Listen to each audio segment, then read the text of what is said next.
একবার যদি পাথর কোনো মন্দিরে প্রবেশ করে যায় তাহলে সে দেবতা হয়ে যায়। আর মানুষ প্রতিদিন মন্দিরে যাওয়ার পরেও সে পাথর হয়ে যায়। জিনিসটা একটু বোঝার চেষ্টা করবেন। আজকে মনে করেন একটা শিবলিঙ্গ, একটা পাথর।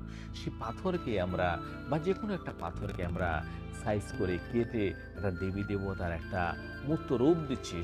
তাকে আমরা সেই মন্দিরে যাচ্ছি, সেখানে গিয়ে আমরা পুজো করছি। অর্থাৎ আমরা প্রতিদিন সেই পাথরটাকে পুজো করছি। সেই পাথরটা দেবতা হয়ে গেল, ভগবান হয়ে গেল।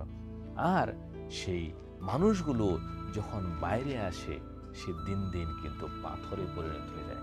অর্থাৎ একবার পাথর মন্দিরের মধ্যে গিয়ে দেবতা হয়ে যায়, আর মানুষ সেই মন্দিরে প্রতিদিন যাওয়ার পরে সে আর মানুষ থাকে না, সে নিজে পাথর হয়ে যায়। কতটা নিষ্ঠুর, কতটা তার স্বভাব উগ্র হয়ে যায়, এই জিনিসটাকে বুঝতে হবে।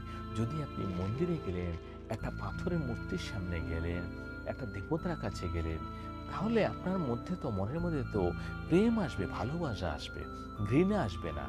আপনার মনের মধ্যে তো কোমলতায় ভরে যাবে, স্নেহে ভরে যাবে। তাহলে আপনি যে মন্দিরে যাচ্ছেন, মন্দিরে গিয়ে আপনি কি শিখতে পেলেন, কি দেখতে পেলেন, কি বুঝতে পারলেন? যদি আপনি পাথরের মতো কঠোর হয়ে গেলেন, সেই জন্য মানুষকে দেবতার মতো হতে, দেবতুল্য হতে হবে, তাহলে লাভ আছে।